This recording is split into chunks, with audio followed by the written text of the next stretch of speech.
৫ August চানখারপুলে ৬ জনকে হত্যার অভিযোগে ডিএমপির সাবেক কমিশনার হাবিবুর রহমান সহ ৮ জন পুলিশ কর্মকর্তার বিরুদ্ধে প্রথম ফরমাল চার্জ ট্রাইব্যুনালে দাখিল করবে প্রসিকিউশন।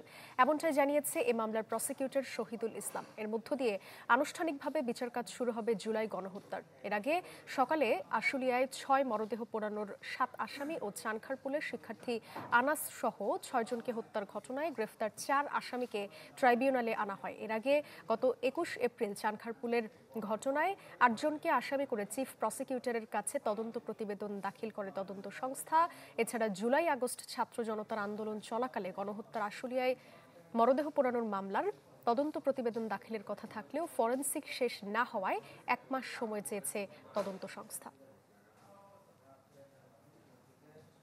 স্বজন সিপিভিসি পাইপ বাংলাদেশের ১ নম্বর এনএসএফ সার্টিফাইড সিপিভিসি ব্র্যান্ড।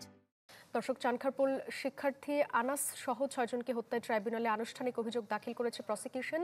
এদিকে আশুলিয়ায় ৬ লাশ পোড়ানোর ঘটনায় ফরেনসিক শেষ করতে ১ মাস সময়ও চেয়েছে প্রসিকিউশন, যেটি আপনাদেরকে বলছিলাম। এবং এই বিষয়টা নিয়ে আরও জানাতে আমাদের সঙ্গে যুক্ত হচ্ছেন সহকর্মী মাসউদুর রহমান। মাসউদ, প্রসিকিউশনে কখন নাগাদ তদন্ত রিপোর্ট জমা দেওয়া হতে পারে এবং সবশেষ যে আপডেট আছে সেগুলো জানাবেন।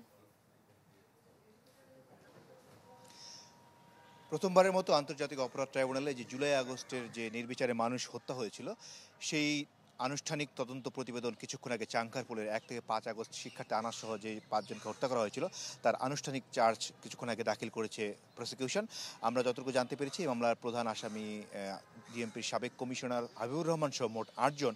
তো এখানে যে অভিযোগটি আনা হয়েছে যে হাবিবুর রহমান ওয়্যারলেসের মাধ্যমে শেখ হাসিনার কাছ থেকে যে মেসেজ পেয়েছিলেন সেই মেসেজ তিনি মাঠ পর্যায়ে যে ডিএমপির পুলিশ কর্মকর্তা রয়েছেন তাদেরকে কিভাবে পৌঁছেছিলেন এবং একই সাথে তিনি চানখারপুল এলাকায় যে ম্যাসাকার হয়েছিল সে সময় সেটির বিষয়ে কী নির্দেশনা দিয়েছিলেন সেটির ২টি অডিও রেকর্ড সহ আনুষ্ঠানিকভাবে সেই প্রতিবেদনটি কিছুক্ষণ আগে দাখিল করা হয়েছে। এটিই প্রথম কোনো অভিযোগ যেটি আন্তর্জাতিক অপরাধ ট্রাইব্যুনালে জুলাই আগস্ট গণহত্যার বিষয়ে দাখিল করা হলো।